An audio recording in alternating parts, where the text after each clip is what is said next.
ਸਾਰਿਆਂ ਨੂੰ ਸਤਿ ਸ਼੍ਰੀ ਅਕਾਲ। ਸਵਾਗਤ ਹੈ ਤੁਹਾਡਾ ਸੰਦੀਪ ਸਿੰਘ ਕਲਾਸਿਸ ਦੇ ਵਿੱਚ। ਅੱਜ ਦੀ ਇਸ ਵੀਡੀਓ ਦੇ ਵਿੱਚ ਆਪਾਂ ਸਾਇੰਸ ਪੈਡਾਗੋਜੀ ਦਾ ਜਿਹੜਾ ਲੈਕਚਰ ਨੰਬਰ 3 ਲੈ ਕੇ ਆਏ ਹਾਂ। ਠੀਕ ਹੈ, ਇਹਦੇ ਵਿੱਚ ਹੈ ਜੀ ਮੈਥਡਸ ਆਫ ਇਨਵਾਇਰਮੈਂਟਲ ਟੀਚਿੰਗ। ਇਹਦੇ ਵਿੱਚ ਮੈਥਡਸ ਦੀ ਜਿਹੜੀ ਹੈ ਗੱਲ ਕਰਾਂਗੇ। ਠੀਕ ਹੈ ਜੀ, ਹਰ ਵਾਰੀ ਮੈਥਡਸ ਦੇ ਵਿੱਚੋਂ ਕੁਐਸਚਨ ਹਮੇਸ਼ਾ ਪੁੱਛਿਆ ਜਾਂਦਾ ਹੈ। ਠੀਕ ਹੈ ਜੀ, ਇਹ ਪੇਪਰ 1 ਲਈ ਜਿਹੜੀ ਵੀਡੀਓ ਹੈ, ਠੀਕ ਹੈ, ਪੇਪਰ ਜਿਹੜੇ 2 ਵਾਲੇ ਵੀ ਆ ਉਹ ਵੀ ਦੇਖ ਸਕਦੇ ਆ, ਕਿਉਂਕਿ ਜਿਹੜੇ ਇਹਦੇ ਵਿੱਚ ਮੈਥਡ ਆ ਉਹ ਕਈ ਵਾਰ ਜਿਹੜਾ ਆ ਉਹ ਦੋਨੋਂ ਐਗਜ਼ਾਮਸ ਦੇ ਵਿੱਚ ਜਿਹੜਾ ਪੁੱਛ ਲਿਆ ਜਾਂਦਾ। ਠੀਕ ਹੈ, ਸੋ ਆਪਾਂ ਵੀਡੀਓ ਦੀ ਸ਼ੁਰੂਆਤ ਕਰਨ ਤੋਂ ਪਹਿਲਾਂ ਜੋ ਵੀ ਇਸ ਚੈਨਲ 'ਤੇ ਨਵੇਂ ਆਏ ਨੇ ਉਹ ਚੈਨਲ ਨੂੰ ਸਬਸਕ੍ਰਾਈਬ, ਲਾਈਕ ਔਰ ਸ਼ੇਅਰ ਜ਼ਰੂਰ ਕਰਿਓ।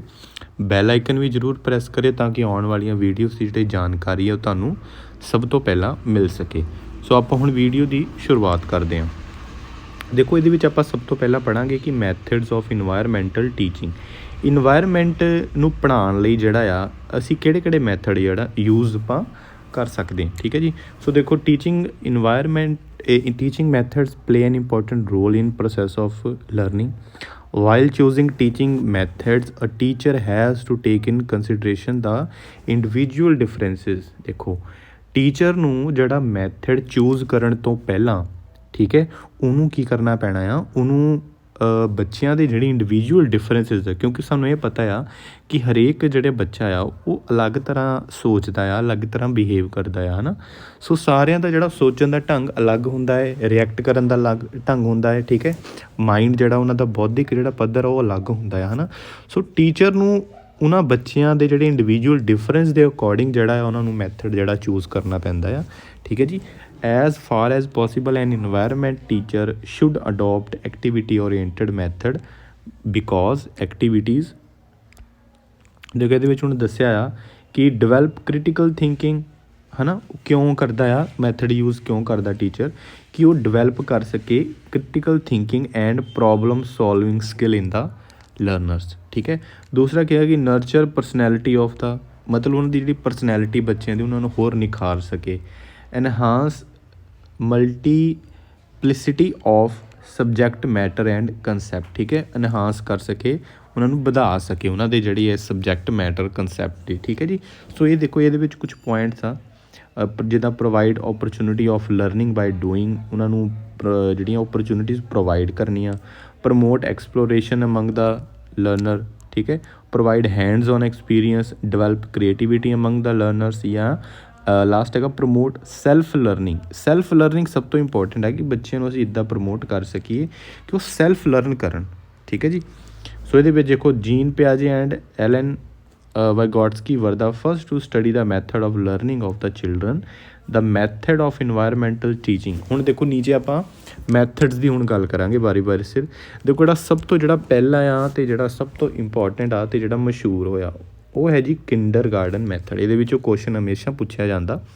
ਠੀਕ ਹੈ ਜੀ, ਸੋ ਕਿੰਡਰਗਾਰਟਨ ਸਭ ਤੋਂ ਪਹਿਲੀ ਜਿਹੜੀ ਆਪਾਂ ਚੀਜ਼ ਯਾਦ ਰੱਖਣੀ, ਉਹ ਕੀ ਯਾਦ ਰੱਖਣੀ ਹੈ ਕਿ ਇਹਨੂੰ ਕਿਹਨੇ ਡਿਸਕਵਰ ਕੀਤਾ ਸੀ। ਕਈ ਵਾਰ ਸਿੱਧਾ ਕੁਐਸਚਨ ਪੁੱਛ ਲੈਂਦੇ ਆ। ਸੋ ਉਹ ਹੈਗਾ ਆ ਜੀ F.A. ਫਰੋਬਲ। ਇਹ ਤੁਸੀਂ ਯਾਦ ਰੱਖਣਾ, F.A. ਫਰੋਬਲ ਨੇ ਜਿਹੜਾ ਆ ਕਿੰਡਰਗਾਰਟਨ ਮੈਥਡ ਜਿਹੜਾ ਉਹਨੂੰ ਡਿਸਕਵਰ ਕੀਤਾ। ਠੀਕ ਹੈ, ਜਿਹਦੇ ਵਿੱਚ ਉਹਨੇ ਕਿਹਾ ਕਿ it provides environment of playing, enjoying and independency. ਠੀਕ ਹੈ, ਇਹਨੇ ਇਹਦੇ ਵਿੱਚ ਕੀ ਕੀਤਾ ਕਿ ਬੱਚਿਆਂ ਨੂੰ ਜਿਹੜਾ ਆ ਖੇਡਣ ਵਾਲਾ ਜਿਹੜਾ ਵਾਤਾਵਰਨ ਆ, ਬੱਚੇ ਇੰਜੋਏ ਕਰ ਸਕਣ, ਇੰਡੀਪੈਂਡੈਂਟਲੀ ਕਰ ਸਕਣ, ਉਹ ਇਨਵਾਇਰਮੈਂਟ ਜਿਹੜਾ ਉਹਨਾਂ ਨੂੰ ਬੱਚਿਆਂ ਨੂੰ ਪ੍ਰੋਵਾਈਡ ਕਰਵਾਉਣਾ। ਠੀਕ ਹੈ ਜੀ, in this method there is no provision of books and. ਇਸ ਜਿਹੜਾ ਮੈਥਡ ਹੈ ਯਾਦ ਰੱਖਣਾ ਕਿ ਇਸ ਜਿਹੜਾ ਮੈਥਡ ਹੁੰਦਾ ਆ ਕਿੰਡਰਗਾਰਟਨ, ਇਹਦੇ ਵਿੱਚ ਬੁੱਕਸ ਨੂੰ ਬਿਲਕੁਲ ਵੀ ਯੂਜ਼ ਨਹੀਂ ਕੀਤਾ ਜਾਂਦਾ। ਠੀਕ ਹੈ, ਬੱਚੇ ਮਤਲਬ ਇੱਕ ਤਰ੍ਹਾਂ ਆਜ਼ਾਦ ਹੁੰਦੇ ਆ ਇਹਦੇ ਵਿੱਚ। ਠੀਕ ਹੈ, ਉਹਨਾਂ ਨੂੰ ਬਸ ਬੱਚਿਆਂ ਨੂੰ ਖਿਡਾਇਆ ਜਾਂਦਾ, ਕੋਸ਼ਿਸ਼ ਕਰੀ ਜਾਂਦੀ ਹੈ ਕਿ ਉਹਨਾਂ ਨੂੰ ਇੱਕ ਲਰਨਿੰਗ ਬਾਈ ਡੂਇੰਗ, ਜਿਵੇਂ ਇੱਥੇ ਲਿਖਿਆ ਤੀਸਰਾ ਪੁਆਇੰਟ, ਚੌਥਾ ਪੁਆਇੰਟ ਕਿ ਲਰਨ ਬਾਈ ਡੂਇੰਗ, ਉਹ ਆਪ ਚੀਜ਼ਾਂ ਕਰਕੇ ਸਿੱਖਣ। ਠੀਕ ਹੈ ਜੀ, ਜਿਵੇਂ learners learn through songs, gift and activities. ਠੀਕ ਹੈ, ਸੋ ਕਿੰਡਰਗਾਰਟਨ 'ਚੋਂ ਜਿਹੜਾ ਕੁਐਸਚਨ ਕਈ ਵਾਰ ਇੱਦਾਂ ਆ ਜਾਂਦਾ ਕਿ ਕਿਹੜਾ ਇੱਦਾਂ ਦਾ ਮੈਥਡ ਆ ਜਿਹਦੇ ਵਿੱਚ ਬੁੱਕਸ ਦੀ ਲੋੜ ਨਹੀਂ ਹੁੰਦੀ। ਸੋ ਕਿੰਡਰਗਾਰਟਨ। ਠੀਕ ਹੈ, ਸਭ ਤੋਂ ਅਗਲਾ ਇੰਪੋਰਟੈਂਟ ਜਿਹੜਾ ਆ ਜੀ ਉਹ ਹੈ ਜੀ ਮੌਂਟੈਸਰੀ ਮੈਥਡ। ਠੀਕ ਹੈ, ਮੌਂਟੈਸਰੀ ਮੈਥਡ। ਸੋ ਇਹ ਵੀ ਇੰਪੋਰਟੈਂਟ ਆ ਸਾਨੂੰ, ਜਿਹੜਾ ਦੇਖੋ ਨਾਮ ਜਿਹੜੇ ਕੁਛ ਆ ਉਹ ਤਾਂ ਸਾਨੂੰ ਯਾਦ ਹੀ ਰੱਖਣੇ ਪੈਣੇ ਨੇ ਸਿੱਧਾ। ਠੀਕ ਹੈ, ਸੋ ਇਹਦੇ ਵਿੱਚ ਜਿਹੜਾ ਦੇਖੋ ਡਾਕਟਰ ਮਾਰੀਆ ਮੌਂਟੈਸਰੀ, ਠੀਕ ਹੈ, ਇਹਨੇ ਜਿਹੜਾ ਆ ਕੀ ਕੀਤਾ ਸੀ, ਡਿਸਕਵਰ ਕੀਤਾ ਸੀ ਮੌਂਟੈਸਰੀ ਮੈਥਡ। ठीक है। It stress on providing special type of education for children. देखो इत्थों ही तुसीं कीवर्ड हमेशा याद रखने आ कि ਇਹਦੇ ਵਿੱਚ ਉਹਨਾਂ ਨੇ ਕੀ ਕੀਤਾ ਆ, ਜਿਹੜੇ ਸਪੈਸ਼ਲ ਟਾਈਪ ਆਫ ਜਿਹੜੀ ਐਜੂਕੇਸ਼ਨ ਆ, ਠੀਕ ਹੈ, ਚਿਲਡਰਨ ਫਰੋਮ 3 to 7 ਈਅਰਸ, ਇਹਨੇ ਉਹਦੇ 'ਤੇ ਜ਼ਿਆਦਾ ਜਿਹੜਾ ਆ ਸਟਰੈਸ ਕੀਤਾ ਆ, ਠੀਕ ਹੈ, ਮੌਂਟੈਸਰੀ ਮੈਥਡ ਨੇ, ਠੀਕ ਹੈ। ਸੋ ਇਹਦੇ ਵਿੱਚ ਅੱਗੇ ਉਹ ਕਹਿੰਦੇ ਆ ਕਿ in this method a learner is independent, ਜਿਹੜਾ ਲਰਨਰ ਉਹ ਇੰਡੀਪੈਂਡੈਂਟ ਹੁੰਦਾ ਆ ਐਂਡ ਲਰਨਸ ਬਾਏ ਡੂਇੰਗ, ਠੀਕ ਹੈ। In this method senses and muscles of learners are trained, ਠੀਕ ਹੈ, ਬੱਚਿਆਂ ਦੀਆਂ ਜਿਹੜੀਆਂ ਸੈਂਸਿਸ ਆ ਅਤੇ ਮਸਲਸ ਨੂੰ ਜਿਹੜਾ ਟ੍ਰੇਨਡ ਕੀਤਾ ਜਾਂਦਾ, ਠੀਕ ਹੈ। ਸੋ ਇਸ ਤੋਂ ਅੱਗੇ ਇੱਕ ਮੈਥਡ ਆਉਂਦਾ ਹੈ ਜੀ ਪ੍ਰੋਜੈਕਟ ਮੈਥਡ। ਇਹਦੇ ਵਿੱਚੋਂ ਵੀ ਕਈ ਵਾਰ ਪ੍ਰੀਵੀਅਸ ਈਅਰ ਕੁਐਸਚਨ ਪੁੱਛੇ ਜਾਂਦੇ ਆ। ਸੋ ਇਹ ਕਿਹਨੇ ਡਿਸਕਵਰ ਕੀਤਾ?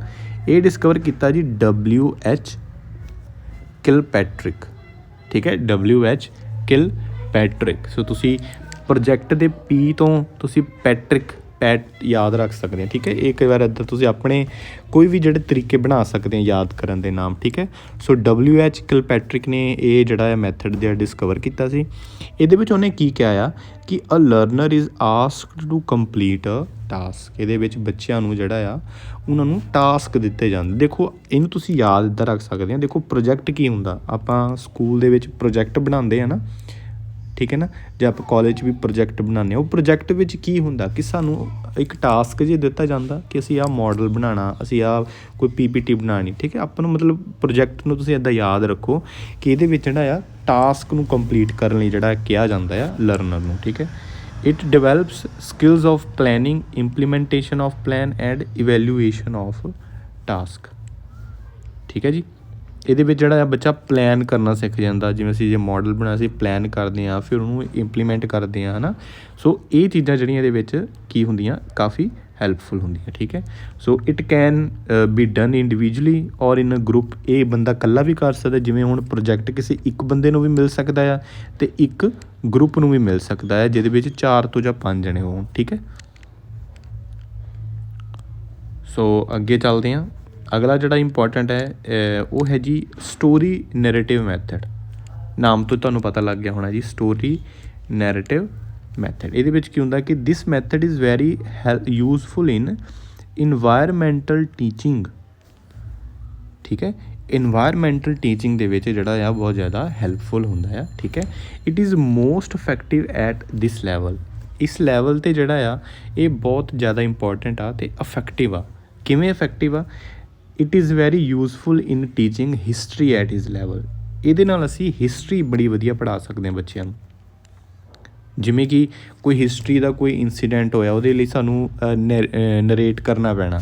ਸਾਨੂੰ ਸਟੋਰੀ ਬੱਚਿਆਂ ਨੂੰ ਇੱਦਾਂ ਅਸੀਂ ਇੰਟਰਸਟਿੰਗ ਵੇ ਨਾਲ ਸੁਣਾਵਾਂਗੇ, ਸਟੋਰੀ ਬਣਾ ਕੇ ਸੁਣਾਵਾਂਗੇ ਕਿ ਵੀ ਉਹ ਇੱਕ ਰਾਜਾ ਸੀ, ਉਹਦੇ ਲੜਾਈ ਕੀਤੀ, ਉਹਨੇ ਇੰਨੀਆਂ ਲੜਾਈਆਂ ਕੀਤੀਆਂ, ਹੈ ਨਾ। ਮਤਲਬ ਸੋ ਇਹਦਾ ਪੁਆਇੰਟ ਜਿਹੜਾ ਆਹੀ ਆ ਕਿ very useful in teaching history. History ਬੜੀ ਵਧੀਆ ਤਰੀਕੇ ਨਾਲ ਆਪਾਂ ਪੜ੍ਹਾ ਸਕਦੇ ਇਸ ਸਟੋਰੀ ਨੈਰੇਟਿਵ ਮੈਥਡ ਨਾਲ।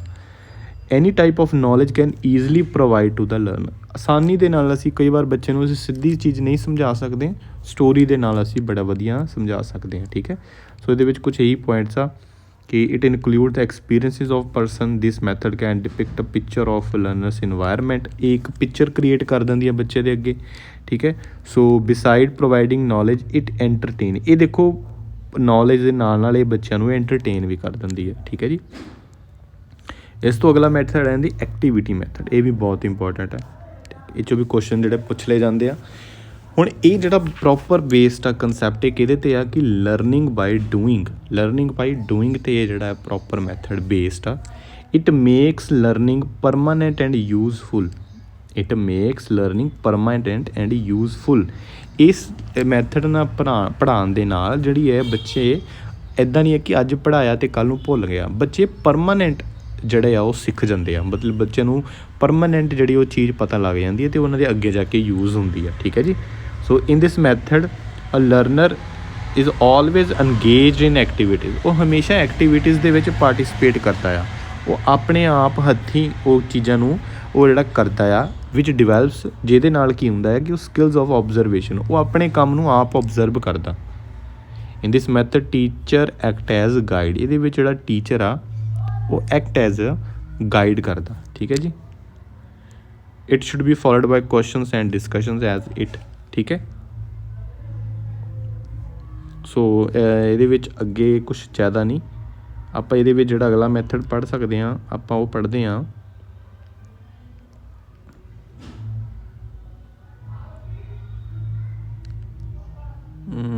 ਇਹਦੇ ਵਿੱਚ ਦੇਖੋ ਆਪਾਂ ਇਹਨੇ ਵੀ ਦੇਖ ਲਓ ਕਿ ਮੈਨੀ type of activities can be done like making model such as model of different type of houses, ਠੀਕ ਹੈ, ਮੇਕਿੰਗ ਚਾਰਟ, ਜਿਹ 'ਚ ਬੱਚੇ ਐਕਟੀਵਿਟੀ, ਹੁਣ ਬੱਚੇ ਨੂੰ ਅਸੀਂ ਕਰਾਂਗੇ ਕਿ ਮੋਡਲਸ ਬਣਾਓ, ਉਹ ਮੋਡਲਸ ਬਣਾਉਣਗੇ ਅਤੇ ਮੁੜ ਕੇ ਅਗਰ ਕੋਈ ਗਲਤੀਆਂ ਹੋਈਆਂ ਉਹਨਾਂ ਨੂੰ ਓਬਜ਼ਰਵ ਵੀ ਕਰਨਗੇ, ਠੀਕ ਹੈ। At primary level food can be best taught by explaining the food items through by children in their tiffin boxes, drawing maps like railway journey, drawing pictures like pictures of different stages of germination, ਠੀਕ ਹੈ, showing documentary। ਸੋ ਇਹ ਸਾਰੀਆਂ ਚੀਜ਼ਾਂ ਆ, ਠੀਕ ਹੈ, activity ਦੇ ਵਿੱਚ। ਸੋ ਇਸ ਤੋਂ ਅਗਲਾ ਜਿਹੜਾ ਇੱਕ ਮੈਥਡ ਆਉਂਦਾ ਉਹ ਹੈ ਜੀ ਕੋਆਪਰੇਟਿਵ ਅਤੇ ਜਾਂ ਗਰੁੱਪ ਲਰਨਿੰਗ ਮੈਥਡ। ਹੁਣ ਕੋਆਪਰੇਟ ਕੀ ਹੁੰਦਾ ਵਾ ਕਿ ਕੋਆਪਰੇਟ ਮਤਲਬ ਅਸੀਂ ਕੋਆਪਰੇਟ ਕਰਕੇ ਜਿਹੜੇ ਕੰਮ ਕਰਨਾ, ਅਸੀਂ ਰਲ ਕੇ ਕੰਮ ਕਰਨਾ ਕੋਈ, ਠੀਕ ਹੈ। ਹੁਣ ਇਹਦੇ ਵਿੱਚ ਕੀ ਆ ਕਿ it provides opportunity of learning in a real solution. ਇਹਦੇ ਵਿੱਚ ਰੀਅਲ ਸੋਲਿਊਸ਼ਨ ਜਿਹੜਾ ਆ ਉਹ ਕੀ ਕੀਤਾ ਜਾਂਦਾ ਵਾ, ਬੱਚੇ ਸਾਹਮਣੇ ਇੱਦਾਂ ਦੀ ਉਹਨਾਂ ਨੂੰ ਓਪਰਚੁਨਿਟੀ ਦਿੱਤੀਆਂ ਜਾਂਦੀਆਂ ਤਾਂ ਕਿ ਉਹ ਰੀਅਲ ਉਹਨਾਂ ਨੂੰ ਲੱਗਣ। It promotes cooperation among the learners and makes social learning better. Cooperation ਦੇ ਨਾਲ ਇਹਦਾ ਜਿਹੜਾ ਪ੍ਰਮੋਟ ਕੀ ਕਰਦੇ ਹਾਂ ਅਸੀਂ ਉਹਦੇ ਨਾਲ ਕਿ ਜਿਹੜੇ ਬੱਚੇ ਆ ਉਹ ਸੋਸ਼ਲੀ ਬੱਚੇ ਜ਼ਿਆਦਾ ਹੋਣ, ਠੀਕ ਹੈ, ਉਹ ਸੋਸ਼ਲ ਚੀਜ਼ਾਂ ਸਿੱਖਣ, ਠੀਕ ਹੈ, ਉਹ ਬਾਕੀਆਂ ਦੇ ਨਾਲ ਜਿਹੜੇ ਆ ਘੁਲਣ ਮਿਲਣ, ਠੀਕ ਹੈ। It develops feeling of responsibility and decision making power. So ਇਹ ਇੰਪੋਰਟੈਂਟ ਹੈ ਸਭ ਤੋਂ ਕਿ ਬੱਚੇ ਜਿਹੜੇ ਆ ਡਿਸੀਜ਼ਨ ਲੈਣਾ ਸ਼ੁਰੂ ਕਰ ਦਿੰਦੇ ਆ, ਉਹਨਾਂ ਨੂੰ ਉਹ ਮਜ਼ਬੂਤ ਕਰਦੀ ਆ। It develops democratic principle among learner, ਠੀਕ ਹੈ ਜੀ। ਸੋ ਇਹਦੇ ਵਿੱਚ ਨਾਲ ਇੱਕ ਹੋਰ ਹੈ ਕਿ group discussion and group project are activities of this method, ਠੀਕ ਹੈ। ਸੋ ਇਹਦੇ ਵਿੱਚ ਕੀ ਹੈ ਕਿ ਗਰੁੱਪ ਡਿਸਕਸ਼ਨਸ ਕੀਤੇ ਜਾਂਦੇ ਆ, 5 ਜਾਂ 10 ਜਣਿਆਂ ਦਾ ਗਰੁੱਪ ਹੁੰਦਾ, ਉਹਦੇ ਵਿੱਚ ਡਿਸਕਸ਼ਨਸ ਕੀਤੇ ਜਾਂਦੇ ਆ, ਠੀਕ ਹੈ। ਸੋ ਸਾਰੇ ਆਪਣੀ ਆਪਣੀ ਰਾਏ ਰੱਖਦੇ ਆ, ਠੀਕ ਹੈ, ਰਲ ਕੇ ਮਤਲਬ ਕੋਈ ਕੰਮ ਪੂਰਾ ਕਰਦੇ ਆ, ਠੀਕ ਹੈ ਜੀ। ਇਹ ਇਸ ਤੋਂ ਅੱਗੇ ਇੱਕ ਮੈਥਡ ਆ ਜਾਂਦਾ ਜੀ ਐਕਸਪਲੋਰੇਸ਼ਨ, ਡਿਸਕਵਰੀ, ਹਿਊਰਿਸਟਿਕ। ਇਹ ਤਿੰਨਾਂ ਨੂੰ ਇੱਕੋ ਜਿਹਾ ਹੀ ਕਹਿੰਦੇ ਆ। ਸੋ ਇਹ ਵੀ ਇੰਪੋਰਟੈਂਟ ਆ ਜਿਹੜਾ ਇਹ ਡਿਸਕਵਰੀ ਮੈਥਡ ਹੈ, ਕਿਹਨੇ ਕਿਹਾ ਜੀ, ਪ੍ਰੋਫੈਸਰ ਆਰਮਸਟਰੋਂਗ ਨੇ ਜਿਹੜਾ ਇਹ ਮੈਥਡ ਦਿੱਤਾ ਸੀ। ਸੋ ਦੇਖੋ ਤੁਸੀਂ ਨਾ ਇਹਦੇ ਵਿੱਚ ਡਿਸਕਵਰੀ ਤੋਂ ਯਾਦ ਰੱਖਣਾ ਹੈ, ਠੀਕ ਹੈ। ਦੇਖੋ it based on the principle learning by doing. ਇਹ ਤਾਂ ਹਰੇਕ ਮੈਥਡ 'ਚ ਹੀ ਹੈ ਕਿ ਉਹਨਾਂ ਨੇ ਜ਼ਿਆਦਾ ਫੋਰਸ ਕਿਹਦੇ 'ਤੇ ਕਰਦੇ ਆ ਚੀਜ਼ ਦੇ ਕਿ ਬੱਚੇ ਆਪਣੇ ਆਪ ਚੀਜ਼ਾਂ ਕਰਨ। ਸੋ in this method a learner carries out ਮੈਨੀ ਐਕਸਪੈਰੀਮੈਂਟਸ। ਸੋ ਦੇਖੋ ਐਕਸਪੈਰੀਮੈਂਟ ਕੀ ਹੁੰਦਾ ਕਿ ਜਦੋਂ ਅਸੀਂ ਕੋਈ ਨਵੀਂ ਚੀਜ਼ ਦੀ ਇਜਾਦ ਕਰਨੀ ਹੋਵੇ, ਨਵੀਂ ਚੀਜ਼ ਅਸੀਂ ਕੋਈ ਡਿਸਕਵਰ ਕਰਨੀ ਹੋਵੇ। ਦੇਖੋ ਸੋ ਇਹ ਦੇਖੋ ਜਦੋਂ ਆਪਾਂ ਡਿਸਕਵਰ ਦੀ ਗੱਲ ਕਰਦੇ ਹਾਂ ਅਤੇ ਦੇਖੋ ਇਹਦੇ ਨਾਲ ਰਿਲੇਟ ਹੁੰਦਾ ਨਾ ਡਿਸਕਵਰੀ ਦੇ ਨਾਲ, ਮਤਲਬ ਐਕਸਪੈਰੀਮੈਂਟ ਉਦੋਂ ਹੀ ਕਰਦੇ ਜਦੋਂ ਤੁਸੀਂ ਕੋਈ ਨਵੀਂ ਚੀਜ਼ਾਂ ਜਿਹੜੀਆਂ ਸਿੱਖਣੀਆਂ ਹੋਣ ਜਾਂ ਨਵੀਂ ਚੀਜ਼ ਕੋਈ ਡਿਸਕਵਰ ਕਰਨੀ ਹੋਵੇ, ਠੀਕ ਹੈ। ਸੋ ਐਕਸਪੈਰੀਮੈਂਟ ਤੋਂ ਤੁਸੀਂ ਯਾਦ ਰੱਖਣਾ ਕਿ ਜਿੱਥੇ ਐਕਸਪੈਰੀਮੈਂਟ ਆਇਆ ਉਹ ਉੱਥੇ ਮਤਲਬ ਐਕਸਪਲੋਰੇਸ਼ਨ, ਡਿਸਕਵਰੀ ਜਾਂ ਹੋਰਿਸਟਿਕ ਦਾ ਗੱਲ ਕੀਤੀ ਹੋਣੀ, ਠੀਕ ਹੈ। It develops scientific attitude. ਇਹ ਇੱਕ ਸਾਇੰਟੀਫਿਕ ਐਟੀਟਿਊਡ, ਲੌਜੀਕਲ ਜਿਹੜਾ ਆ ਬੱਚਿਆਂ ਦੇ ਅੰਦਰ ਐਟੀਟਿਊਡ ਜਿਹੜਾ ਆ ਜਾਂ ਲੌਜੀਕਲੀ ਬੱਚੇ ਸੋਚਣ, ਇਹ ਉਹ ਚੀਜ਼ ਬੱਚਿਆਂ ਦੇ ਵਿੱਚ ਡਿਵੈਲਪ ਕੀਤੀ ਜਾਂਦੀ। ਇਨ this method teacher act as a guide. This method makes a learner self-confident, self-independent and thoughtful, ਠੀਕ ਹੈ। ਸੋ ਇਹਦੇ ਵਿੱਚ ਬੱਚੇ ਮਤਲਬ ਇਹ ਮੈਥਡ ਨਾਲ ਕੀ ਹੁੰਦਾ ਕਿ ਬੱਚਿਆਂ ਦੇ ਅੰਦਰ ਇੱਕ ਸੈਲਫ ਕੌਨਫੀਡੈਂਸ ਆਉਂਦਾ ਵਾ, ਉਹਨਾਂ ਨੂੰ ਹੁੰਦਾ ਕਿ ਅਸੀਂ ਆਪਣੇ ਆਪ ਕੰਮ ਕਰੀਏ, ਠੀਕ ਹੈ, ਮਤਲਬ ਬੜੇ ਕੌਨਫੀਡੈਂਟ ਹੁੰਦੇ ਆ ਉਹ। ਸੋ ਅੱਗੇ ਚੱਲਦੇ ਹਾਂ, ਅਗਲਾ ਕੁਐਸਚਨ, ਅਗਲਾ ਜੀ ਟੌਪਿਕ ਹੈਗਾ ਆ field trip method. Field trip ਦੇਖੋ ਫੀਲਡ ਤੋਂ ਹੀ ਪਤਾ ਲੱਗ ਰਿਹਾ। ਇਹਦੇ ਵਿੱਚ ਕੀ ਕਹਿੰਦਾ, ਇਨ this method a learner learns while travelling. ਬੱਚੇ ਟਰੈਵਲਿੰਗ ਦੇ ਨਾਲ, ਹੁਣ ਦੇਖੋ ਟਰੈਵਲਿੰਗ ਤਾਂ ਬਾਹਰ ਹੀ ਹੋ ਸਕਦੀ ਹੈ, ਫੀਲਡ 'ਚ ਹੋ ਸਕਦੀ ਹੈ, ਖੁੱਲ੍ਹੇ ਇਲਾਕੇ 'ਚ ਹੋ ਸਕਦੀ ਹੈ, ਸੋ ਉਹਨੂੰ ਫੀਲਡ ਟ੍ਰਿਪ ਕਹਿੰਦੇ ਆ। This method connects classroom learning with real life solution. ਜਦੋਂ ਬੱਚਾ ਬਾਹਰ ਜਾਂਦਾ ਆ, ਟਰੈਵਲ ਕਰਦਾ ਆ, ਉਦੋਂ ਕੀ ਕਰਦਾ ਉਹ ਕਲਾਸ ਦੀ ਲਰਨਿੰਗ ਅਤੇ ਜਿਹੜੀ ਇਹ ਬਾਹਰਲੀ ਲਰਨਿੰਗ ਆ, ਜਿਹੜੀ ਰੀਅਲ, ਜਦੋਂ ਆਪਾਂ ਬਾਹਰ ਜਾਂਦੇ ਹਾਂ ਤਾਂ ਅਸੀਂ ਰੀਅਲ ਸਿਚੁਏਸ਼ਨਸ ਦੇਖਦੇ ਹਾਂ, ਰੀਅਲ ਚੀਜ਼ਾਂ ਦੇਖਦੇ ਹਾਂ, ਉਹ ਫਿਰ ਬੱਚਾ ਕਨੈਕਟ ਕਰਦਾ ਹੈ, ਠੀਕ ਹੈ। This method is useful in teaching land form, crop, historical. ਹੁਣ ਦੇਖੋ ਕਰੋਪ, ਅਗਰ ਅਸੀਂ ਬੱਚਿਆਂ ਨੂੰ ਫਸਲਾਂ ਬਾਰੇ, ਅਗਰ ਫੁੱਲਾਂ ਬਾਰੇ ਦੱਸਣਾ ਹੈ ਤਾਂ ਅਸੀਂ ਉਹ ਬੱਚਿਆਂ ਨੂੰ ਕਲਾਸ 'ਚ ਨਹੀਂ ਦੱਸ ਸਕਦੇ। ਅਗਰ ਅਸੀਂ ਉਹਨਾਂ ਨੂੰ ਬਗੀਚੇ 'ਚ ਲੈ ਕੇ ਜਾਵਾਂਗੇ, ਅਸੀਂ ਉਹਨਾਂ ਨੂੰ ਖੇਤਾਂ 'ਚ ਲੈ ਕੇ ਜਾਵਾਂਗੇ ਜਿੱਥੇ ਅਸੀਂ ਉਹਨਾਂ ਨੂੰ ਫਸਲਾਂ ਦਿਖਾਵਾਂਗੇ, ਮਤਲਬ ਰੀਅਲ ਚੀਜ਼ਾਂ ਦਿਖਾਵਾਂਗੇ, ਅਤੇ ਉਹ ਬੱਚੇ ਬਹੁਤ ਜਲਦੀ ਗ੍ਰੈਸਪ ਕਰਨਗੇ, ਠੀਕ ਹੈ। ਸੋ ਫੀਲਡ ਮੈਥਡ ਦੇ ਵਿੱਚ ਇਹ ਚੀਜ਼ ਆਉਂਦੀ ਆ। ਸੋ ਇਹਦੇ ਵਿੱਚ ਇਹੀ ਇਹਨਾਂ ਨੇ ਕੁਛ ਪੁਆਇੰਟਸ ਦੱਸੇ। It attracts learners toward the nature. In this method a learner should closely observe the subject matter. In this method one should consider the following points. ਇਹਦੇ ਵਿੱਚ ਹੁਣ ਕੰਸੀਡਰ ਕੀ ਕੀਤਾ ਜਾਂਦਾ ਕਿ learners should not carry any their school bag. ਹੁਣ ਅਗਰ ਅਸੀਂ ਬੱਚਿਆਂ ਨੂੰ ਕਹੀਏ ਕਿ ਅਸੀਂ ਬਗੀਚੇ 'ਚ ਜਾਵਾਂਗੇ ਫੁੱਲ ਦੇਖਣ ਅਤੇ ਬੱਚਿਆਂ ਨੂੰ ਕਹਾਂਗੇ ਤੁਸੀਂ ਬੈਗ ਲੈ ਕੇ ਆਓ, ਨਹੀਂ, ਇਹਦੇ ਵਿੱਚ ਬਿਲਕੁਲ ਇਹ ਚੀਜ਼ ਨੂੰ ਜਿਹੜਾ ਆ ਕੀਤਾ ਜਾਣਾ ਕਿ ਬੱਚੇ ਇਹ ਧਿਆਨ ਰੱਖਿਆ ਜਾਵੇ ਕਿ ਬੱਚੇ ਬੈਗਸ ਨਾ ਲੈ ਕੇ ਆਉਣ, ਠੀਕ ਹੈ, ਬਸ ਓਬਜ਼ਰਵ ਕਰਨ ਨੇਚਰ ਨੂੰ। Learners should take with them a notebook, ਸਿਰਫ ਨੋਟਬੁੱਕ ਜਾਂ ਡਰਾਇੰਗ ਕਾਪੀ ਹੋਵੇ ਤਾਂ ਕਿ ਉਹ ਕੁਛ ਚੀਜ਼ਾਂ ਨੋਟ ਕਰ ਸਕਣ ਜਾਂ ਕੋਈ ਪਿਕਚਰਸ ਜਿਹੜੀਆਂ ਡਰਾ ਕਰ ਸਕਣ। No food item should be taken, ਠੀਕ ਹੈ। Planning of field should be discussed between teacher and student. Planning ਕਰਨ ਤੋਂ ਪਹਿਲਾਂ ਕਿ ਅਸੀਂ ਕਿੱਥੇ ਜਾਣਾ ਆ, ਟੀਚਰ ਇਹ ਨਹੀਂ ਕਿ ਟੀਚਰ ਆਪਣੀ ਮਰਜ਼ੀ ਨਾਲ ਕਿਤੇ ਵੀ ਲੈ ਗਿਆ, ਉਹਨੂੰ ਬੱਚਿਆਂ ਦੇ ਨਾਲ ਜਿਹੜਾ ਕੰਟੈਕਟ ਕਰਨਾ ਪੈਣਾ, ਠੀਕ ਹੈ, ਬੱਚਿਆਂ ਦੇ ਨਾਲ ਡਿਸਕਸ ਕਰਨਾ ਪੈਣਾ। ਅਗਲਾ ਆ ਮੈਥਡ ਹੈ ਜੀ ਕੁਐਸਚਨ ਆਨਸਰ ਮੈਥਡ। ਨਾਮ ਤੋਂ ਕਲੀਅਰ ਆ। In this method learning is done through questions and answers. ਇਹਦੇ ਵਿੱਚ ਜਿਹੜਾ ਬੱਚਿਆਂ ਨੂੰ ਕਿਵੇਂ ਪੜ੍ਹਾਇਆ ਜਾਂਦਾ ਆ, ਕੁਐਸਚਨਸ ਪੁੱਛ ਕੇ, ਠੀਕ ਹੈ, ਬੱਚਿਆਂ ਕੋਲੋਂ ਆਨਸਰਸ ਲੈ ਕੇ, ਠੀਕ ਹੈ, ਉਸ ਇਹਦੇ ਨਾਲ ਇੱਦਾਂ ਬੱਚਿਆਂ ਨੂੰ ਸਿਖਾਇਆ ਜਾਂਦਾ। Both teacher and student ask questions with each other. ਇਹਦੇ ਵਿੱਚ ਦੋਨੇ ਟੀਚਰ ਅਤੇ ਜਿਹੜੇ ਆ ਬੱਚੇ ਆ ਦੋਨੇ ਕੁਐਸਚਨਸ ਪੁੱਛਦੇ ਆ। Asking more and more questions make learning fruitful. ਜ਼ਿਆਦਾ ਤੋਂ ਜ਼ਿਆਦਾ ਅਸੀਂ ਕੁਐਸਚਨ ਪੁੱਛਾਂਗੇ ਤਾਂ ਉਹ ਸਾਰਿਆਂ ਨਾਲੋਂ ਬੈਸਟ ਤਰੀਕਾ ਆ, ਕਿਉਂਕਿ ਅਸੀਂ ਕੁਐਸਚਨਸ ਵੀ ਸਾਡੀ ਕੁਐਸਚਨਸ ਦੀ ਦੇਖੋ ਕਈ ਵਾਰ ਦੇਖੋ ਫਿਲੋਸਫੀ ਦੇ ਵਿੱਚ ਵੀ ਕਿਹਾ ਗਿਆ ਕਿ ਜਿਹੜੇ ਕੁਐਸਚਨਸ ਦੀ ਜਿਹੜੀ ਕੁਆਲਿਟੀ ਆ ਨਾ, ਕਿ ਅਸੀਂ ਕੁਐਸਚਨ ਪੁੱਛਣਾ ਵੀ ਇੱਕ ਕਲਾ ਆ, ਹੈ ਨਾ।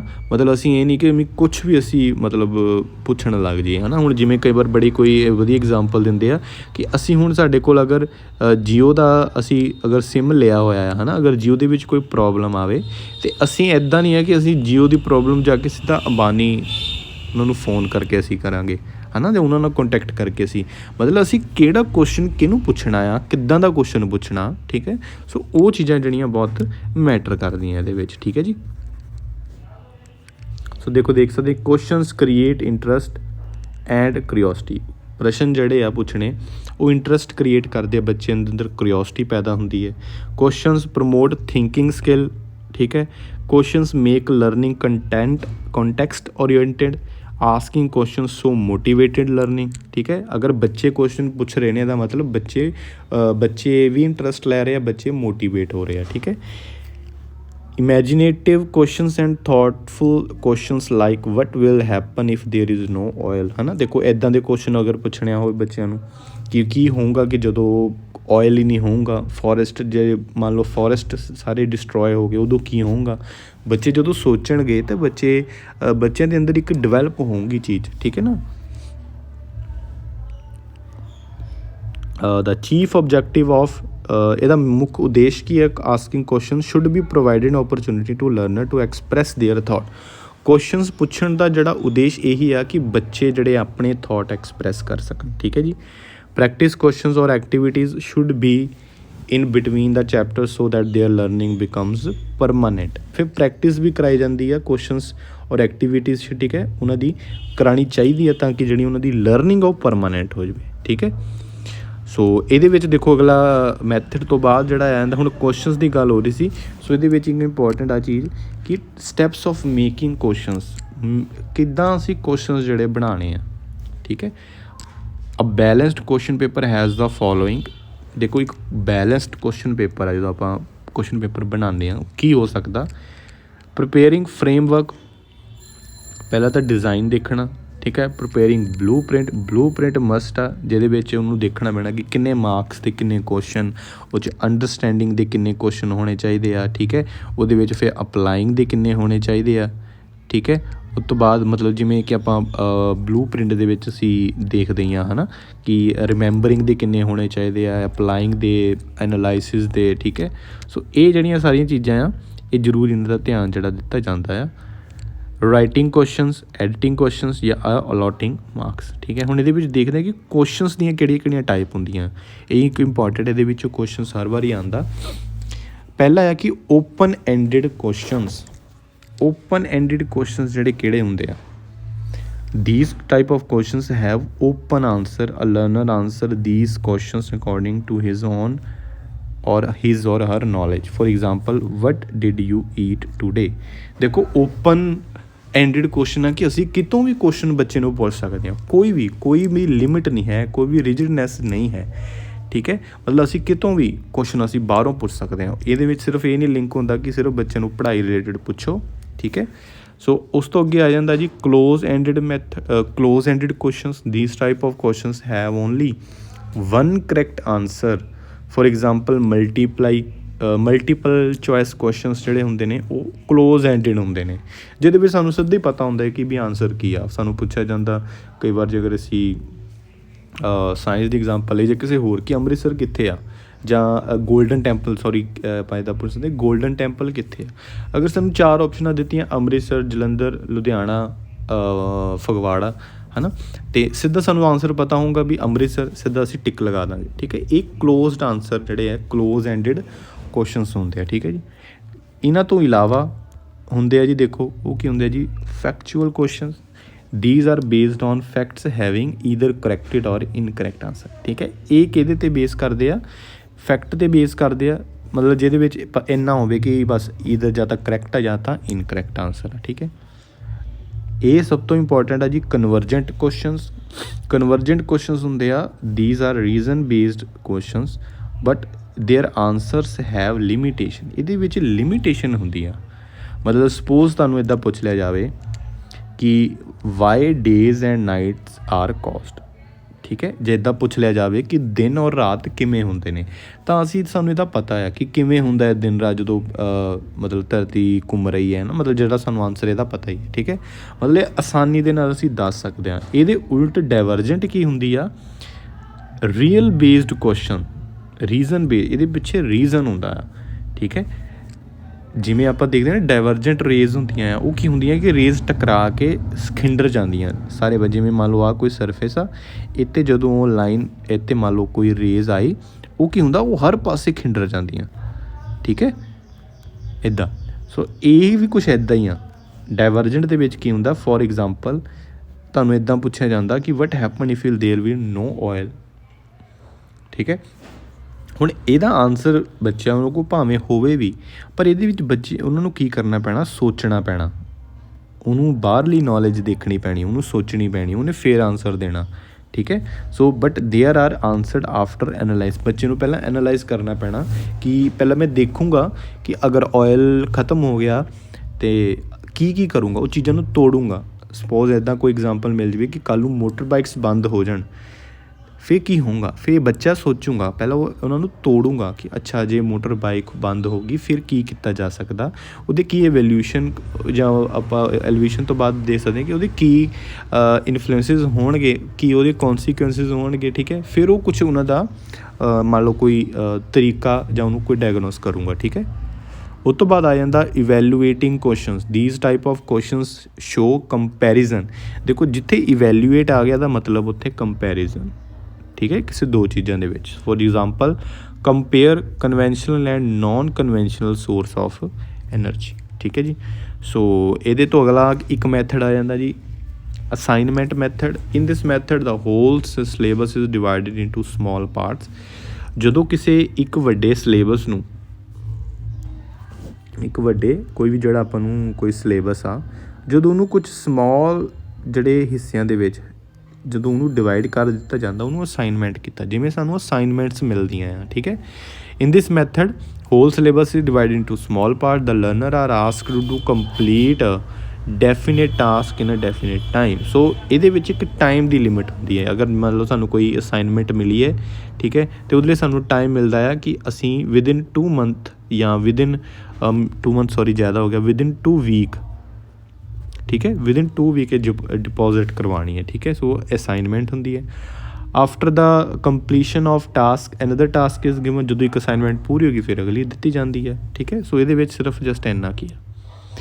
ਇਸ ਤੋਂ ਬਾਅਦ ਇੱਕ ਇੰਪੋਰਟੈਂਟ ਜਿਹੜਾ ਸਭ ਤੋਂ ਹੈ ਉਹ ਹੈ ਜੀ ਇੰਡਕਟਿਵ ਮੈਥਡ। ਇਹ ਤਾਂ ਜੀ ਹਰ ਪੈਡਾਗੋਜੀ ਤੁਹਾਨੂੰ ਆਉਣੇ ਹੀ ਆਉਣੇ। ਇੰਡਕਟਿਵ ਮਤਲਬ ਇਨ ਦਿਸ ਮੈਥਡ ਫਸਟ, ਇਹ ਆਪਾਂ ਤਾਂ ਬਹੁਤ ਵਾਰ ਡਿਸਕਸ ਕੀਤਾ ਆ ਕਿ ਜਿਹਦੇ ਵਿੱਚ ਸਭ ਤੋਂ ਪਹਿਲਾਂ ਐਗਜ਼ਾਮਪਲਸ ਦੱਸੀਆਂ ਜਾਂਦੀਆਂ, ਫਿਰ ਅਸੀਂ ਰੂਲਸ ਵੱਲ ਜਾਂਦੇ ਹਾਂ। ਮਤਲਬ ਇਹਦੇ ਵਿੱਚ ਆਪਾਂ ਸਪੈਸੀਫਿਕ ਟੂ ਜਰਨਲ ਜਾਂਦੇ ਹਾਂ ਆਪਾਂ, ठीक है। तो डिडक्टिव च की जाने ਆਪਾਂ ਜਰਨਲ ਟੂ ਸਪੈਸੀਫਿਕ ਜਾਂਦੇ ਹਾਂ। ਇਹਦੇ ਵਿੱਚ ਪਹਿਲਾਂ ਫਸਟ ਰੂਲਸ ਆਉਂਦੇ ਆ, ਫਿਰ ਅਸੀਂ ਐਗਜ਼ਾਮਪਲਸ ਦੇ ਨਾਲ ਉਹਨਾਂ ਨੂੰ ਅਟੈਸਟਡ ਕਰਦੇ ਹਾਂ। ਠੀਕ ਹੈ ਜੀ, ਦੇਖੋ ਇੱਥੇ ਲਿਖਿਆ ਨਾ ਪਰਟੀਕੂਲਰ ਟੂ ਜਰਨਲ ਜਾਂ ਸਪੈਸੀਫਿਕ ਟੂ ਜਰਨਲ। ਠੀਕ ਹੈ, ਹੁਣ ਇਹਦੇ ਵਿੱਚ ਕੀ ਹੈ ਕਿ ਜਰਨਲ ਟੂ ਪਰਟੀਕੂਲਰ ਜਾਂ ਜਰਨਲ ਟੂ ਸਪੈਸੀਫਿਕ। ਠੀਕ ਹੈ, ਸੋ ਇਹ ਹਮੇਸ਼ਾ ਬਸ ਤੁਸੀਂ ਯਾਦ ਰੱਖਣਾ। ਸੋ ਬਾਕੀ ਇਹਦੇ ਵਿੱਚ ਇੱਕ ਚੀਜ਼ ਆ, 3 ਸਟੇਟਸ ਆ। ਠੀਕ ਹੈ, teacher in a classroom, teacher is associated with these stated in one or another form। देखो objectives of ਜਿਹੜੇ ਟੀਚਿੰਗ ਆ, ਠੀਕ ਹੈ, ਉਦੇਸ਼ ਕੀ ਆ, ਮਤਲਬ ਟੀਚਰ ਦੇ ਨਾਲ ਜਿਹੜੇ ਜੁੜੇ ਹੋਏ ਆ ਉਹਦੇ 3 ਹਿੱਸੇ ਆ ਕਿ objectives of teaching, ਅਗਰ ਟੀਚਰ ਨੇ ਕੋਈ ਪੜ੍ਹਾਉਣਾ ਹੈ ਉਹਦੇ ਉਦੇਸ਼ ਕੀ ਆ। ਟੀਚਿੰਗ ਲਰਨਿੰਗ ਸਿਚੁਏਸ਼ਨਸ, ਠੀਕ ਹੈ, ਬੱਚੇ ਨੇ ਜਿਹੜੀ ਆ ਪੜ੍ਹਾਉਣ ਦੀਆਂ ਉਹ ਕਿੱਦਾਂ ਦੀਆਂ ਸਿਚੁਏਸ਼ਨਸ, ਅਤੇ ਫਿਰ ਇਵੈਲੂਏਸ਼ਨ। ਇਹ 3 ਜਿਹੜੇ ਤੁਸੀਂ ਯਾਦ ਰੱਖਣੇ। ਜਿਵੇਂ ਇਹਦੇ ਵਿੱਚ ਕਿਹਾ ਆ, ਜਿਵੇਂ ਕਿਹਾ ਜਾਂਦਾ ਕਿ ਟੀਚਿੰਗ ਇਜ਼ ਟ੍ਰਾਇੰਗੂਲਰ ਆ। ਠੀਕ ਹੈ, 3 ਇਹਦੀਆਂ ਸਟੇਟ ਆ, objectives of teaching, teaching learning situation ਅਤੇ ਇਵੈਲੂਏਸ਼ਨ। ਠੀਕ ਹੈ ਜੀ, ਸੋ ਇਸ ਤੋਂ ਬਾਅਦ ਇਹ ਲਾਸਟ ਦੇ ਵਿੱਚ ਬਸ ਕੁਛ ਪੁਆਇੰਟਸ ਇਹਨਾਂ ਨੇ ਦੱਸੇ ਕਿ according to Alice Crow teaching should be capable of including those psychological principles which make learning successful and effective. ਅੱਗੇ ਕੁਛ ਦੱਸਿਆ ਪੁਆਇੰਟ ਕਿ teacher must have following qualities. ਹੁਣ ਇੱਕ ਟੀਚਰ 'ਚ ਕੁਆਲਿਟੀਜ਼ ਕਿਹੜੀਆਂ ਹੋਣੀਆਂ ਚਾਹੀਦੀ, ਇੱਕ ਵਾਰ ਨਿਗਾਹ ਮਾਰ ਲੈਂਦੇ ਹਾਂ ਜਲਦੀ। ਇਹ ਵੀ ਕੁਐਸਚਨ ਕਈ ਵਾਰ ਘੁਮਾ ਘੁੰਮ ਕੇ ਪੁੱਛ ਹੀ ਲੈਂਦੇ ਆ। ਦੇਖੋ ਜਿਹੜਾ ਟੀਚਰ ਆ ਉਹ 'ਚ ਕੀ ਹੋਣਾ, ਪਹਿਲਾਂ ਤੋਂ ਸੈਲਫ ਨੌਲੇਜ, ਉਹਨੂੰ ਨੌਲੇਜ ਹੋਣੀ ਚਾਹੀਦੀ ਉਹਨੇ ਕੀ ਪੜ੍ਹਾਉਣਾ ਆ, ਪ੍ਰਪੇਅਰ ਹੋਣਾ ਚਾਹੀਦਾ ਉਹ। ਦੂਸਰਾ ਪੁਆਇੰਟ ਆ must have knowledge of child, ਉਹਨੂੰ ਚਾਈਲਡ ਸਾਈਕੋਲੋਜੀ ਦੀ ਨੌਲੇਜ ਜ਼ਰੂਰ ਹੋਣੀ ਚਾਹੀਦੀ ਆ। ਜਿਹੜੀ ਆਪਾਂ CDP ਪੜ੍ਹਦੇ ਹਾਂ ਉਹ ਇਹੀ ਹੈ, ਤਾਂ ਹੀ B.Ed ਦੇ ਵਿੱਚ ਜਿਹੜਾ ਆ ਸਾਈਕੋਲੋਜੀ ਬੱਚਿਆਂ ਦੀ ਲਾਈ ਜਾਂਦੀ ਆ, ਤਾਂ ਕਿ ਬੱਚਿਆਂ ਨੂੰ ਅਸੀਂ ਜਾਣ ਸਕੀਏ ਕਿ ਉਹ ਸੋਚਦੇ ਕਿੱਦਾਂ ਆ। Must have knowledge of individual differences, ਉਹਨੂੰ ਬੱਚਿਆਂ ਦੇ ਇੰਡੀਵਿਜੂਅਲ ਡਿਫਰੈਂਸਿਸ ਪਤਾ ਹੋਣ। ਠੀਕ ਹੈ, it must have logical problem solving knowledge. ਠੀਕ ਹੈ, ਉਹਨੂੰ ਪਤਾ ਹੋਵੇ ਕਿ ਲੌਜੀਕਲ ਪ੍ਰੋਬਲਮ ਕਿਵੇਂ ਸੋਲਵ ਕਰਨੀ ਹੈ। ਠੀਕ ਹੈ, clear and explanatory knowledge of concept, ਉਹਨੂੰ ਕੰਸੈਪਟ ਦੀ ਕਲੀਅਰ ਨੌਲੇਜ ਹੋਣੀ ਚਾਹੀਦੀ ਹੈ। ਐਪਰੋਪਰੀਏਟ ਟੀਚਿੰਗ ਮੈਥਡ, ਉਹਨੂੰ ਮੈਥਡਸ ਦੀ, ਜਿਵੇਂ ਆਪਾਂ ਹੁਣ ਸਾਰੇ ਮੈਥਡ ਪੜ੍ਹਿਆ, ਉਹਨੂੰ ਉਹਦੀ ਨੌਲੇਜ ਹੋਣੀ ਚਾਹੀਦੀ ਹੈ। ਅਸੈਪਟੈਂਸ ਆਫ ਲਰਨਰਸ ਵਿਊ, ਹੁਣ ਦੇਖੋ ਉਹਦੇ ਵਿੱਚ ਇੱਕ ਪੇਸ਼ੈਂਸ ਹੋਣੀ ਚਾਹੀਦੀ ਹੈ ਕਿ ਉਹ ਜਿਹੜੇ ਲਰਨਰਸ ਆ, ਬੱਚੇ ਆ, ਉਹਨਾਂ ਦਾ ਵਿਊ ਵੀ ਉਹ ਜਾਣੇ। ਇਹ ਨਾ ਹੋਵੇ ਕਿ ਕਲਾਸ 'ਚ ਟੀਚਰ ਆਵੇ ਅਤੇ ਆਪਣਾ ਪੜ੍ਹਾ ਕੇ ਚੱਲ ਜਾਵੇ। ਉਹ ਲਰਨਰਸ ਦੇ ਵਿਊ ਨੂੰ ਵੀ ਅਹਿਮੀਅਤ ਜਿਹੜੀ ਆ ਉਹ ਦੇਵੇ, ਰਿਸਪੈਕਟ ਦੇਵੇ। ਇਹ ਨਹੀਂ ਕਿ ਕਿਸੇ ਬੱਚੇ ਨੇ ਕੁਝ ਪੁੱਛਿਆ ਅਤੇ ਅਸੀਂ ਉਹਨੂੰ ਸਜ਼ਾ ਦੇ ਦਿੱਤੀ, ਨਹੀਂ। Knowledge of preparing socio cultural profile of the students particularly for newly recruited teacher। ਠੀਕ ਹੈ, ਉਹਨੂੰ ਸੋਸ਼ਲੀ ਕਲਚਰ ਜਿਹੜੀ ਪ੍ਰੋਫਾਈਲ ਆ ਬੱਚਿਆਂ ਦੀ ਉਹਦੇ ਬਾਰੇ ਨੌਲੇਜ ਹੋਣੀ ਚਾਹੀਦੀ ਹੈ। ਪਾਰਟੀਸਪੇਸ਼ਨ, ਉਹਨੂੰ ਸ਼ੋਰ ਹੋਵੇ ਕਿ ਸਾਰੇ ਬੱਚਿਆਂ ਦੀ ਪਾਰਟੀਸਪੇਸ਼ਨ ਹੋਵੇ। ਇਹ ਨਾ ਹੋਣ ਕਿ ਕਈ ਵਾਰ ਕੋਈ ਬੱਚੇ ਜਿਹੜੇ ਅੱਗੇ ਅੱਗੇ ਬੈਠੇ ਹੋਣ ਉਹ ਵੀ ਪਾਰਟੀਸਪੇਟ ਕਰਦੇ ਨੇ ਅਤੇ ਪਿੱਛੇ ਬੱਚਿਆਂ ਵੱਲ ਧਿਆਨ ਹੀ ਨਾ ਜਾਵੇ। Developing feeling of cooperation in student, ਉਹ ਕੋਪਰੇਟ ਕਰਨ ਦੀ ਫੀਲਿੰਗ ਹੈ ਬੱਚਿਆਂ ਦੇ ਵਿੱਚ, ਉਹ ਵੀ ਡਿਵੈਲਪ ਕਰੇ। ਯੂਜ਼ਿੰਗ ਨਿਊ ਮੈਥਡ, ਨਵੇਂ ਮੈਥਡ ਯੂਜ਼ ਕਰੇ। Providing suggestions of curriculum, help in maintaining discipline. ਠੀਕ ਹੈ, ਸੋ ਦੇਖੋ ਇਹ ਕੁਛ ਪੁਆਇੰਟ ਸੀਗੇ ਕਿ ਜਿਹੜੇ ਕਿ ਉਹ ਕਹਿੰਦੇ ਟੀਚਰ ਦੇ ਵਿੱਚ ਹੋਣੇ ਚਾਹੀਦੇ ਆ। ਠੀਕ ਹੈ, ਸੋ ਇਹ ਇੱਕ ਇੰਪੋਰਟੈਂਟ ਜਿਹੜਾ ਆ ਇਹ ਲੈਕਚਰ ਸੀਗਾ ਜਿਹਦੇ ਵਿੱਚ ਮੈਥਡਸ ਔਰ ਇਨਵਾਇਰਮੈਂਟ ਟੀਚਿੰਗ ਦੇ ਆਪਾਂ ਕੀਤਾ। ਅਤੇ ਇਹਦੀ ਮੈਂ ਜਿਹੜੀ PDF ਹੈ ਮੈਂ ਉਹ ਵੀ ਜਿਹੜੀ ਹੈ ਡਾਊਨਲੋਡ ਲਈ ਮੈਂ ਜਿਹੜੀ ਹੈ ਡਿਸਕ੍ਰਿਪਸ਼ਨ ਦੇ ਵਿੱਚ ਮੈਂ ਪਾ ਦਾਂਗਾ। ਉੱਥੋਂ ਤੁਸੀਂ ਆਸਾਨੀ ਦੇ ਨਾਲ ਜਿਹੜਾ ਆ ਤੁਸੀਂ ਡਾਊਨਲੋਡ ਕਰ ਸਕਦੇ ਆ। ਠੀਕ ਹੈ, ਡਾਊਨਲੋਡ ਦਾ ਮੈਂ ਇੱਕ ਦੱਸ ਦੇਵਾਂ ਕਿ ਕਈ ਵਾਰ ਬੱਚੇ ਕਹਿੰਦੇ ਕਿ ਡਾਊਨਲੋਡ ਨਹੀਂ ਹੁੰਦਾ। ਸੋ ਜਦੋਂ ਤੁਸੀਂ ਉਹ ਡਰਾਈਵ ਦੇ ਥਰੂ ਜਿਹੜੀ ਹੈ ਲਿੰਕ ਹੁੰਦਾ ਹੈ ਉਹਦੇ 'ਚ ਤੁਸੀਂ ਕਲਿੱਕ ਕਰਦੇ ਆ ਅਤੇ ਪਹਿਲਾਂ ਤੁਹਾਨੂੰ ਰਿਕੁਐਸਟ ਕਰਨੀ ਪੈਂਦੀ ਹੈ। ਉਹ ਰਿਕੁਐਸਟ ਮੇਰੇ ਕੋਲ ਆ ਜਾਂਦੀ ਹੈ। ਠੀਕ ਹੈ, ਉਹ ਜਦੋਂ ਮੈਂ ਰਿਕੁਐਸਟ ਨੂੰ ਜਦੋਂ ਮੈਂ ਅਸੈਪਟ ਕਰ ਲੈਂਦਾ ਆ ਅਤੇ ਉਦੋਂ ਤੁਸੀਂ ਉਹ ਆਸਾਨੀ ਦੇ ਨਾਲ ਉਹ ਤੁਹਾਨੂੰ ਵੀ ਇੱਕ ਮੇਲ ਜਾਂਦੀ ਹੈ। ਜਦੋਂ ਤੁਸੀਂ ਰਿਕੁਐਸਟ ਕਰਦੇ ਆ ਇੱਕ ਮੇਲ ਮੈਨੂੰ ਆਉਂਦੀ ਆ, ਫਿਰ ਜਦੋਂ ਮੈਂ ਅਸੈਪਟ ਕਰ ਲੈਂਦਾ ਫਿਰ ਤੁਹਾਨੂੰ ਵੀ ਇੱਕ ਮੇਲ ਆਉਂਦੀ ਆ ਅਤੇ ਉਸ ਤੋਂ ਬਾਅਦ ਤੁਸੀਂ ਉਹ PDF ਡਾਊਨਲੋਡ ਕਰ ਸਕਦੇ। ਠੀਕ ਹੈ, ਸੋ ਮੈਨੂੰ ਉਮੀਦ ਹੈ ਤੁਹਾਨੂੰ ਵੀਡੀਓ ਪਸੰਦ ਆਈ ਹੋਵੇਗੀ। ਤੁਸੀਂ ਵੀਡੀਓ ਦੇ ਅਖੀਰ ਤੱਕ ਬਣੇ ਰਹੇ ਹੋਵੋਗੇ। ਸਾਰਿਆਂ ਦਾ ਧੰਨਵਾਦ। ਸਤਿ ਸ਼੍ਰੀ ਅਕਾਲ।